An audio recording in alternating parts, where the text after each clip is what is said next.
சீனாவின் பலம் என்ன அப்படிங்கிறத போன பதிவுல பார்த்தோம். இந்தியாவின் பலம் என்ன அப்படிங்கிறது இந்த பதிவுல பார்க்க போகிறோம். இந்திய பெருங்கடல் என்பது இந்தியாவுக்கு மட்டும் சொந்தம் கிடையாது அப்படின்னு சொல்லி சீனா அங்கிருந்து சொல்லிட்டு இருக்காங்க. உடனே இந்திய அரசாங்கம் சொல்லுது, தென் சீன கடல் என்பது சீனாவுக்கு மட்டும் சொந்தம் கிடையாது, எல்லா நாடுகளுக்கும் சொந்தம் தான். நீ எப்படி என்னைய சுத்தி வளைக்கிறியோ நான் அதை விட உன்னை சுத்தி வளைப்பேன், பாக்குறியா பாக்குறியா பாக்குறியான்னு கேட்டு ரொம்ப நாடுகளை இந்தியா சுத்தி வளைச்சிருக்கு.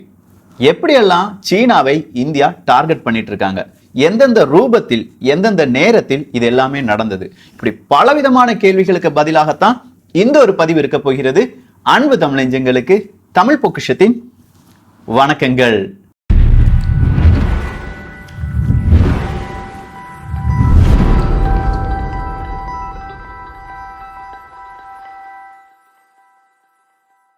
இந்த ஒரு காணொலிக்காக டேட்டா கலெக்ஷன் அப்படிங்கிறது மட்டும் சுமார் 6 மணி நேரம். ஏன்னா அவ்வளவு தூரமா நம்ம ஒவ்வொன்றும் நுணுக்கமா தேட வேண்டியதா இருக்கு. எந்தெந்த இடத்துல இந்தியா எப்படிலாம் காய் நகர்த்தினார்கள் அப்படிங்கிறது தான். ஸோ ஒவ்வொரு நேரத்திலையும் நான் சொல்றத நீங்க பின்னாடி பாக்குற அந்த இமேஜஸ் கூட கம்பேர் பண்ணி பாருங்க. ஏன்னா பின்னாடி நீங்க பாக்குற இமேஜஸ் இந்த ஒரு பதிவு மட்டும் கிடையாது, தமிழ் பொக்கிஷத்துல வர்ற அத்தனை பதிவுகளுக்கும் பின்னாடி நீங்க பாக்குற இமேஜஸ் ஒவ்வொரு நியூஸ் வெப்சைட்ல இருந்து எடுக்கப்பட்டது. அதுவும் அதனுடைய ஆதென்டிசிட்டி, இது கரெக்டா தப்பா அப்படிங்கிறத 1க்கு 2 முறை சரிபார்த்த பிறகு எடுக்கப்பட்டதுதான் இந்த இமேஜஸ் எல்லாமே. சோ நீங்க நான் பேசுறத கவனிக்கும் போதே பின்னாடி வர்ற இமேஜஸ எல்லா பதிவுகளிலும் கவனிக்க வேண்டும் அப்படிங்கிறது என்னுடைய தாழ்மையான ஒரு கோரிக்கையாக இருக்கிறது. சோ முதல்ல நம்ம பார்க்க வேண்டியது பிரான்ஸ் அப்படிங்கிற நாடு தான். பிரான்ஸ் அப்படிங்கிற நாடை ஏன் நம்ம முதல்ல பார்க்கணும் அப்படின்னு கேட்டீங்கன்னா ஒரே ஒரு கீ பாயிண்ட் தான். இந்த பிரான்ஸ் அப்படிங்கிற நாடு தான் ஐரோப்பிய ஒன்றியம் சொல்றோம் பாருங்க, அதனுடைய நுழைவாயில் அப்படின்னு சொல்லலாம். சோ பிரான்ஸுக்குள்ள நம்ம என்டர் ஆயிட்டோம்னா ஐரோப்பிய ஒன்றியத்துக்குள்ள முழுவதுமாக நம்ம என்டர் ஆயிடலாம். அதுதான் நுழைவாயில். அவங்க 2018 இந்திய அரசாங்கத்துக்கு கூட மிகப்பெரிய ஒரு ஒப்பந்தத்தில் ஈடுபட்டார்கள். தென் சீன கடல்ல சீனா ரொம்ப ஆட்டம் காணிக்குது. சீனாவின் வளர்ச்சி அபரிவிதமா இருக்கு. இந்தியா உனக்கும் எனக்கும் ஒரு அக்ரிமெண்ட் போட்டுக்கலாம். எனக்கு சொந்தமான சில இடங்கள் இருக்கு, பிரான்ஸுக்கு சொந்தமான சில இடங்கள் இருக்கு, இந்தியாவுக்கு சொந்தமான சில இடங்கள் இருக்கு. அது துறைமுகங்களாக இருக்கட்டும், அப்படி இல்லைன்னா ஆர்மி பேஸா இருக்கட்டும், எது வேணாலுமே இருக்கட்டுமே. ஒரு மிகப்பெரிய ஒரு பிரச்சனை வரும்போது உன் இடத்துல நானும் என் இடத்துல நீயும் என்ன அமைச்சுக்கலாம், சின்னதா ஒரு ஆர்மி பேஸ அமைச்சுக்கலாம். எதிரி நாட்டுடன் போரிடுவதற்காக இதுல எந்த ஒரு பாரபட்சமும் நம்ம பார்க்க வேண்டாம், வேற எந்த நாட்டையும் நம்ம இதுல சேர்க்க வேண்டாம் அப்படிங்கிற ஒரு அக்ரிமெண்ட். கிட்டத்தட்ட 13 அக்ரிமெண்ட் இதுல சைன் பண்ணியிருக்கோம். ஸோ இந்த 13 அக்ரிமெண்ட் வழியா நம்ம இடத்த முழுவதுமா பிரான்ஸுக்கு நம்ம கொடுக்கல, பிரான்ஸ் அவங்க இடத்த நமக்கு தரல. ஆனா ஏதாவது ஒரு எமர்ஜென்சி சிச்சுவேஷன்ல அவங்களுடைய இடத்த நம்ம யூஸ் பண்ணிக்கலாம். ஸோ இந்த யூஸ் பண்ணிக்கலாம் அப்படிங்கிற இந்த ஒரு டேர்ம் கரெக்டா நீங்க கவனிக்க வேண்டியதாக இருக்கிறது. போன பதிவு பார்க்காத நபர்களுக்கு ரொம்ப பெரிய இழப்பு நேரிட வாய்ப்பு இருக்கின்றன. ஏன்னா போன பதிவுல தான் சீனா எப்படி அவர்களுடைய காய்களை நகர்த்தி பல நாடுகளிடம் அவர்களுடைய துறைமுகத்தை வைத்திருக்கின்றன என்பதை முழுவதுமாக பார்த்தோம். ஸோ அந்த ஒரு ஸ்ட்ராட்டஜி என்ன சொல்லிச்சு, நிறைய கடன் கொடுக்குறாங்க, கடனாளியா மாத்தின பிறகு உன்னால கடன் கொடுக்க முடியல, 40 வருஷ அக்ரிமெண்ட்டுக்கு எனக்கு இதைத்தா, 99 வருஷ அக்ரிமெண்ட்டுக்கு இந்த ஒரு துறைமுகத்தை தந்துரு, நான் அதுல ஆர்மி பேஸ வச்சுக்கிறேன், இல்லாட்டி வாணிபத்தை நடத்திக்கிறேன் அப்படின்னு சொல்லி ஒவ்வொரு நாடிடம் இருந்து அவர்களுடைய இடத்தை அபகரித்தது. ஆனா இந்தியா அப்படி அபகரிக்கவே இல்லை. அதுதான் இதுல மெயினா நம்ம பார்க்க வேண்டியது. இந்தியா செஞ்சிருக்கிற ஸ்ட்ராட்டஜி எல்லாமே யாருடைய நிலத்தையும் அபகரிப்பதற்காக நம்ம எந்த ஸ்ட்ராட்டஜியுமே செய்யல அப்படிங்கறத உறுதிப்படுத்தி இருக்கு. எல்லா உலக நாடுகள் மத்தியிலையும் அதை உறுதி செய்திருக்கிறார்கள். அது மாதிரிதான் இந்த பிரான்ஸ் கூட அக்ரிமெண்ட் போட்டாங்க. அடுத்ததா ஆப்கானிஸ்தான் அப்படி இல்லைன்னா ஈரான், இந்த 2 நாட்டிடம் நம்ம இந்தியாவின் நட்பை ரொம்பவே நுணுக்கமா நம்ம பார்க்க வேண்டியதாக இருக்கிறது. காரணம் என்ன, ஒவ்வொரு துறைமுகமும் அது கிட்டவே இருக்குங்க. குவாடர் அப்படிங்கிற ஒரு துறைமுகம் பாகிஸ்தான்ல சிபிஇசி வழியாக, சைனா பாகிஸ்தான் எக்கனாமிக் காரிடோர் அப்படிங்கிற ஒரு சூழ்ச்சி வழியாக பாகிஸ்தான் இருந்து குவாடர் அப்படிங்கிற துறைமுகத்தை யார் எழுதி வாங்கிட்டாங்க, சீனா என்கிற நாடு எழுதி வாங்கிட்டாங்க. 40 வருட ஒப்பந்த கால அடிப்படையில். குவாடர் போர்ட் இப்ப யாருக்கு சொந்தம், சீனாவுக்கு சொந்தம். குவாடர்ல இருந்து ஒரு 75 கிலோமீட்டர் அங்கிட்டு நீங்க பாத்தீங்கன்னா ஈரான் இருக்கு, அப்படி இல்லைன்னா ஆப்கானிஸ்தான் இருக்கு. இது ரெண்டுல இருந்து ஏதாவது ஒரு போர்ட் நம்ம கைவசப்படுத்தணும் அப்படின்னு சொன்னனாலதான் இந்தியா ஈரான் கூடயும் ஆப்கானிஸ்தான் கூடயும் ரொம்ப பெரிய நட்புறவை பாராட்டி கொண்டிருக்கிறது. குறிப்பா ஈரான்ட்ட ரொம்ப பெரிய அளவுல பேச்சுவார்த்தையில் எல்லாமே நம்ம ஈடுபடுவோம். காரணம் அங்க இருக்கிற ஒரே ஒரு துறைமுகம் தான். அந்த துறைமுகத்தின் பெயர் சபஹார் அப்படிங்கிறது தான். சோ இந்த சபஹார் துறைமுகத்திற்காக இந்தியா இதுவரையிலும் செலவிட்ட தொகை 1.7 பில்லியன் அமெரிக்க டாலர். இது செலவழிச்சோம் அப்படின்னு சொல்றதை விட ஈரான் நாட்டின் உள்கட்டமைப்பு, ஆப்கானிஸ்தான்ல நடக்கிற சில கல்விக்கான ஊக்கத்தொகை இப்படிங்கிற பேர்ல நம்ம யாருக்கெல்லாம் கொடுக்கிறோம்? ஆப்கானிஸ்தானுக்கும் ஈரானுக்கும் நிறைய தொகை எல்லாமே கொடுக்கிறோம். சோ இந்த ஒரு கீ பாயிண்ட், பாகிஸ்தான் கிட்ட இருக்கிற ஆப்கானிஸ்தானையும் அதே மாதிரி சீனாவின் கட்டுப்பாட்டில் இருக்கும் குவாடர் அப்படிங்கிற துறைமுகத்திற்கு பதிலாக சபஹார் அப்படிங்கிற துறைமுகத்தில் இந்தியாவும் சீனாவுக்கு எதிரான ரொம்ப பெரிய ஒரு முயற்சியை முன்னெடுத்து அங்கே இந்தியாவின் ஒரு நிலைமையை மிக முக்கியமான ஒரு நாடாக மாற்றியிருக்கிறது. சோ சீனாவுக்கு அந்த இடத்துல நம்ம பதிலடி கொடுத்துட்டே இருக்கோம். சபஹார் துறைமுகம் இப்பவும் ஒரு சஸ்பென்ஸ் ஸ்டேட்ல தான் இருக்கு. சீனாவுக்கு கொடுக்கவா இந்தியாவுக்கு கொடுக்கவா இப்படிங்கிற ஒரு கன்ஃபியூஷன்லயே ஈரான் இருந்து கொண்டே இருக்கிறது. ஈரானுடைய உள்நாட்டு பிரச்சனை இது எல்லாமே ஒரு முடிவுக்கு வரும்போதுதான் இந்த சபஹார் அப்படிங்கிற துறைமுகம் இந்தியாவுக்கா சீனாவுக்கு கொடுக்கப்படுமா என்பதை ஈரான் தீர்மானிக்கும். 80% அது இந்தியாவுக்கு கிடைப்பதற்கான வாய்ப்புகள் தான் அதிகம் இருக்கின்றன. அடுத்ததா உங்க மைண்ட்ல இருக்கிறது ஸ்ரீலங்கா, இலங்கை. என்னடா பாகிஸ்தானுக்கு போயிட்ட, இலங்கையில ஹம்பந்தோட்டா அப்படிங்கிற ஒரு துறைமுகத்தை 99 வருட லீஸுக்கு சீன அரசாங்கம் எடுத்துருச்சு. இதை எப்படி இந்தியா தவிர்க்க போகிறது? இதுதானே கேள்வி. இலங்கையில இப்போ ஒரு அதிபர் தேர்தல் நடந்தது. அதுல யார் வந்திருக்காங்க? கோத்தபய ராஜபக்ஷ அப்படிங்கிறவர் வந்திருக்காரு. கோத்தபய ராஜபக்ஷ வந்த உடனே அவர் பதவியேற்ற 2வது தினத்தில் இந்தியாவில் ஜெய்சங்கர் அப்படிங்கிறவர் எங்க போய் பார்த்திருக்காரு? அவங்க இலங்கையிலே போய் அவரை பார்த்திருக்காரு. நீங்க சீனா பக்கம் அதிகமா போகாதீங்க, இந்தியா பக்கம் வந்துருங்க, இதுதான் உங்களுக்கும் எனக்கும் நல்லது. சொல்லாம சொல்ற செய்தி அவ்வளவுதான்.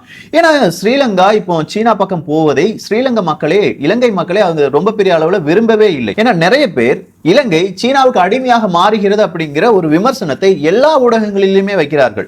அது கனடால இருக்கட்டும், ஆஸ்திரேலியா இருக்கட்டும், அமெரிக்காவா இருக்கட்டும், எல்லா நாடுகளிலும் இந்த ஒரு பேச்சுவார்த்தை அடிபடுகிறது.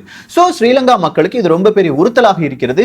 இந்த உறுத்தல் அங்க இருக்கிற அரசாங்கத்தையும் பாதிக்கும், அரசையும் பாதிக்கும். அதனால இப்ப கொஞ்சம் கொஞ்சமா எங்க வர்றதுக்கான வாய்ப்புகள் இருக்கு?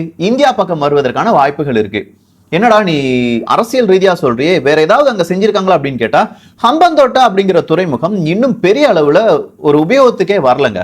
அங்க கொஞ்சம் விதமான கப்பல்கள் தான் வந்துட்டு இருக்கு. ஆனா கொழும்பு அப்படிங்கிற வேறொரு இடம் இருக்கு. கொழும்புல ஒரு துறைமுகம் இருக்கு. அந்த கொழும்பு துறைமுகத்தை எடுத்து பாத்தீங்கன்னா 90% வாணிபம் என்பது கொழும்பு துறைமுகம் வழியாகத்தான் நடைபெற்று கொண்டிருக்கிறது. அந்த துறைமுகத்தில் ஜப்பான், இந்தியா, இலங்கை 3 நாடுகளும் சேர்ந்து மிக முக்கியமான சில விதமான பேஸ், அது ஆர்மி பேஸா இருக்கட்டும், அப்படி இல்லைன்னா வாணிபத்துக்காக இருக்கட்டும், இது எல்லாத்தையும் சேர்ந்து நாங்க அந்த துறைமுகத்தை புனரமைத்து தருகிறோம் என்கிற பெயரில் 3 நாடுகளும் அங்கே ரொம்ப பெரிய அளவுல இன்வெஸ்ட் பண்ண போறாங்க. இதுல 51% பங்குகள் யாருக்கு இருக்கும்? இலங்கைக்கு இருக்கும். 49% பங்குகள் யாருக்கு இருக்கும்? ஜப்பான் மற்றும் இந்தியாவுக்கு இருக்கும். சோ இந்த இடத்துல நீங்க சொல்லலாம், இந்தியாவும் அதே தான்டா செய்து கடன் தானே கொடுக்குறாங்க அப்படின்னு கேட்டா கிடையாது. ஹம்பந்தோட்டா அப்படிங்கிற அந்த துறைமுகம் யாருக்குமே தேவையில்லாத ஒரு இடமா இருந்தது. அந்த இடத்தை நாங்க புனரமைத்து தருகிறோம் அப்படின்னு சொல்லும் போது இலங்கை அரசாங்கம் கொஞ்சம் யோசிச்சு இருக்கணும். அந்த இடத்தை நம்ம சரி பண்ணி அது வழியா கப்பல் வாணிபத்தை நடத்த முடியுமா முடியாதா என்பதை ரொம்ப பெரிய ஸ்டடி நடத்தி இருக்கணும். அப்படி அவங்க ஸ்டடி நடத்திருந்தாங்கன்னா ஹம்பந்தோட்டா நமக்கு தேவையில்லை அப்படின்னு சொல்லி உதறி தள்ளியிருப்பாங்க. அவ்வளவு ரூபாய்க்கு அது தேவையில்லை, அவ்வளவு ஒர்த் இல்லை அப்படின்னு சொல்லி உதறி இருப்பாங்க. ஆனா அதையும் மீறி சீன அரசாங்கம் இங்க என்ன செஞ்சிச்சு? மிகப்பெரிய ஒரு நாங்க துறைமுகத்தை வச்சு தரோம் அப்படி இப்படின்னு சொல்லி ரொம்ப பெரிய கடன்லாம் கொடுத்து கடைசியா அது இலங்கைக்கு துளி கூட உபயோகம் இல்லாம போயிருச்சு. இதே மாதிரிதான் பாகிஸ்தான்ல நிறைய விதமான விஷம செயல்களில் எல்லாமே சீனா ஈடுபட்டது. உனக்கு நான் பவர் பிளான்ட் செஞ்சு தரேன், எலக்ட்ரிசிட்டி ப்ரொடியூஸ் பண்ணி தரேன் அப்படின்னு சொல்லி தேவையில்லாத ஒரு ப்ராஜெக்டை எடுத்து வெறும் 6 நாட்கள் மட்டும்தான் அந்த ப்ராஜெக்ட் ரன் ஆச்சு. அதன் பிறகு அந்த ப்ராஜெக்டை இழுத்து மூடிட்டாங்க. ஆனா கடன் சுமை யாருக்கு? பாகிஸ்தானுக்கு. ஆனா இந்தியா அப்படி செய்யவே இல்லைங்க. 51% பங்குகளை நீயே வைத்துக்கொள், இதுல கிடைக்கிற லாபத்துல 70% உனக்கு தான், 30% 15 எனக்கு தான், 15 ஜப்பானுக்கு கொடு. இவ்வளவுதான் டீல் போட்டிருக்காங்க. ஜப்பான் நாடு இதற்கு சம்மதம் தெரிவித்ததற்கான காரணம் சீனா என்கிற ஒரு நாடு தான். தென் சீன கடலில் சீனா ரொம்ப பெரிய ஆதிக்கத்தை செலுத்தி வருகிறது. அதனுடைய ஆதிக்கத்தை தளர்த்த வேண்டும் என்றால் இந்தியாவுடன் கூட்டு சேர வேண்டும். இந்தியா ஜப்பான் ரொம்ப நாளா நல்ல ஒற்றுமையான சில நாடுகள் அப்படின்னு சொல்லலாம், நட்புறவை பாராட்டும் நாடுகள் தான். ஜப்பான் இந்தியாவுக்கும் நிறைய ஹெல்ப் பண்ணிருக்காங்க, இந்தியா ஜப்பானுக்கும் நிறைய ஹெல்ப் பண்ணிருக்காங்க. சோ அந்த அண்டர்ஸ்டாண்டிங்ல தான் இந்த ப்ராஜெக்ட் ரன் ஆயிட்டு இருக்கு. அப்படியே கொஞ்சம் இப்படியே வந்தீங்கன்னா இந்தோனேஷியா, இந்த ஸ்ட்ரைட் ஆஃப் மலாக்கா அப்படிங்கறத நம்ம பார்த்தோம். இந்த உலகத்தில் நடக்கும் ஒரு 60% வாணிபம் ஸ்ட்ரைட் ஆஃப் மலாக்கா வழியாகத்தான் நடைபெற்று கொண்டிருக்கிறது. சிங்கப்பூர், மலேசியா ஏன் இவ்வளவு பிரம்மாண்ட நாடுகளாக இருக்கிறது அப்படின்னு கேட்டீங்கன்னா அந்த ஸ்ட்ரைட் ஆஃப் மலாக்கா இருக்கிறதுனால தான். சோ ஸ்ட்ரைட் ஆஃப் மலாக்காவுக்கு பதிலாக வேறொரு இடத்தை சீன அரசாங்கம் தீர்மானித்துக் கொண்டிருக்கிறது. அதை போன பதிவிலே நம்ம பார்த்துட்டோம். இந்த ஸ்ட்ரைட் ஆஃப் மலாக்காக்கு முன்னாடி இருக்கிறது தான் இந்தோனேஷியா அப்படிங்கிற ஒரு இடம், ஒரு நாடு. அந்த நாட்டுல நம்ம போய் ஒரு துறைமுகத்தை வச்சுட்டோம்னு வச்சுக்கோங்க. ஸ்ட்ரைட் ஆஃப் மலாக்கால சீனா ஒரு துறைமுகத்தை பிடிச்சிட்டான்னு வச்சுக்கோங்க. எது ரொம்ப சக்சஸ்ஃபுல்லா இருக்கும்? நம்ம தான். ஏன்னா ஸ்ட்ரைட் ஆஃப் மலாக்காக்கு வரணும்னா இந்தோனேஷியாவை தாண்டி தான் வரணும். அந்த இடத்துல நம்ம ஆர்மியை கொண்டு நிப்பாட்டிட்டோம்னா இவனால வர முடியுமா? முடியாது. வேறொரு விஷயம், இப்ப நம்ம பார்த்த எல்லா நாடுகளுமே, ஸ்ரீலங்காவா இருக்கட்டும், அப்படி இல்லைன்னா இப்ப பாக்குற இந்தோனேஷியாவா இருக்கட்டும், இந்தியாவை சுற்றி சீனா பின்னி இருக்கும் அந்த வலையில் இருக்கும் நாடுகளை சீன அரசாங்கம் பார்க்க வேண்டும் என்றால் ரொம்ப தூரம் பிரயாணம் செய்து வர வேண்டும். ஒரு யுத்த காலம் அப்படின்னு ஒண்ணு வச்சுக்கோங்களேன். அந்த யுத்த காலத்தில் இவ்வளவு தூரம் பிரயாணம் செஞ்சு இந்தியாவை அழிப்பது என்பது சாதாரண ஒரு விஷயம் கிடையாது. ஆனா இந்தியா நாசுகா தனது கிட்ட இருக்கிற அருகாமையில் இருக்கும் நாடுகளை மட்டுமே மையப்படுத்தி அவர்களுடைய சூட்சமான சில வேலைகளை செய்து வருகிறார்கள். அதுல ஒண்ணுதான் இந்த இந்தோனேஷியா. சபாங் அப்படிங்கிற ஒரு துறைமுகத்தை பற்றி நீங்க கேள்விப்பட்டிருக்கீங்களான்னு தெரியாது. ஷபாங் அப்படிங்கிற ஒரு துறைமுகம் இந்தோனேஷியாவினுடையது. இந்தோனேஷியா அரசாங்கம் போன வருடத்திலிருந்து இந்தியாவுக்கு பல அதிகாரங்களை இந்த சபாங் அப்படிங்கிற துறைமுகத்தில் கொடுத்துள்ளார்கள். அது என்னலாம் அப்படின்னு கேட்டீங்கன்னா, நம்ம கப்பல் ரீஃபியூவல் பண்ணிக்கலாம். ரீஃபியூவல் மட்டுமே கிடையாது, ஆர்மி பவர் ரீஆர்ம் பண்ணிக்கலாம் அப்படின்னு சொல்லியிருக்காங்க. இப்போ நான் ஒரு போருக்கு போற வழியில திடீர்னு கப்பல்ல இருக்கிற எல்லா விதமான இந்த மாதிரி வெடிப்பொருட்கள் எல்லாமே தீந்துருச்சு. நான் சபாங் அப்படிங்கிற அந்த துறைமுகத்தில் என் கப்பலை நிப்பாட்டி நிறைய இடத்துல இருந்து, அது பிளைட் வழியா எது வழியா வேணாலும் நிறைய வெடிப்பொருட்களை கொண்டு வந்து கப்பல் முழுவதுமாக நிரப்பி விட்டு வேறு இடங்களுக்கு செல்லலாம். சோ உங்களுக்கு ஒரு டவுட் வரும், அப்படின்னா ஹம்பந்தோட்டால அந்த மாதிரி அக்ரிமெண்ட் சீன அரசாங்கம் செஞ்சிருக்கா? குவாடர் அப்படிங்கிற அந்த துறைமுகத்தில் சீன அரசாங்கம் செஞ்சிருக்கா? கிடையவே கிடையாது. இந்த இடத்துல உலக நாடுகளை சீனா எப்படி நம்ப வைத்திருக்கிறது? நான் ஆர்மி பவருக்காக இது எதுவுமே செய்யல, வாணிபத்தை முன்னெடுத்து செல்வதற்காக மட்டும்தான் இந்த ஸ்ட்ரிங் ஆஃப் பேர்ல்ஸா இருக்கட்டும், அப்படி இல்லைன்னா ரோட் அண்ட் பெல்ட் இனிஷியேட்டிவா இருக்கட்டும், இது எல்லாமே செஞ்சுட்டு இருக்கேன். அந்த இடத்துல எக்காரணம் கொண்டும் ராணுவத்தை நான் வரவிட மாட்டேன் அப்படின்னு சொன்னாங்க. ஹம்பந்தோட்டாலையும் அதே தான் சொன்னாங்க. ஸ்ரீலங்கா அரசாங்கம் அதே தான் சொல்லிச்சு. ஆர்மி பவரை சீனா இங்க கொண்டு வர்றதுக்கான எந்த ஒரு அனுமதியும் நாம் கொடுக்கவில்லை அப்படின்னு சொல்லியிருக்காங்க. சோ ஒரு கட்டத்துக்கு மேல நான் ஆர்மி அங்க கொண்டு வரேன்னு சொல்லும்போது உலக நாடுகள் எதிர்ப்பு தெரிவிக்கும், இலங்கையே எதிர்ப்பு தெரிவிக்கும். இப்படிப்பட்ட ஒரு இக்கட்டான நிலைமையில இருக்கும்போது இந்தியா நாசுகா இந்தோனேஷியாட்ட போய் சொல்லிச்சு, எனக்கு வாணிபம் மட்டும் தேவையில்லை, அந்த இடத்துல எனக்கு ரீஆர்ம் பண்றதுக்கான ஒரு அத்தாரிட்டியும் வேணும். சோ எங்களுடைய வெடிப்பொருட்களை நாங்கள் நிரப்பி செல்வதற்கான ஒரு அங்கீகாரமும் நீங்கள் கொடுக்க வேண்டும் அப்படின்னு சொன்ன உடனே சபாங்ல நமக்கு அந்த அங்கீகாரமும் இருக்கிறது. சோ சபாங் அடுத்ததா ஸ்ட்ரைட் ஆஃப் மலாக்கா. கொஞ்சம் கிட்ட வந்தீங்கன்னா சிங்கப்பூர் கூடயும் நம்ம என்ன செஞ்சிருக்கோம்? சின்னதா 1-2 அக்ரிமெண்ட்லாம் போட்டிருக்கோம். இப்பயே உங்களுக்கு சின்னதா தலை சுத்தி இருக்கும். இன்னும் கொஞ்சம் விஷயங்களை நம்ம பார்க்க போகிறோம் மிக விரைவில். தமிழ் பொக்கிஷம் சார்பாக முடிந்தால் இன்று இரவே அடுத்த ஒரு பதிவு இதன் வழியாக பதிவு செய்யப்படும். ஏன்னா இதை பத்தி நீங்க ரொம்ப யோசிக்க வேண்டியதா இருக்கும். இதெல்லாம் நடக்குமா, இதுக்கெல்லாம் இவன் ஏதாச்சும் ப்ரூஃப் காணிப்பானா அப்படின்னு கேட்டீங்கன்னா, அடுத்த பதிவுல இன்னும் கொஞ்சம் சுவாரஸ்யமான விஷயங்கள் பிளஸ் அடுத்ததா இந்தியா எந்த மாதிரியான மூவ்மெண்ட்ல ஈடுபட போறாங்க, இது எல்லாமே தெளிவா பார்க்க போகிறோம். எல்லோரும் தமிழ் பொக்கிஷத்தில் இணைந்திருங்கள். தமிழ் பொக்கிஷம் சேனலை சப்ஸ்கிரைப் செய்யாத தோழர்கள் தோழிகள் தயவுசெய்து சப்ஸ்கிரைப் பண்ணிக்கோங்க.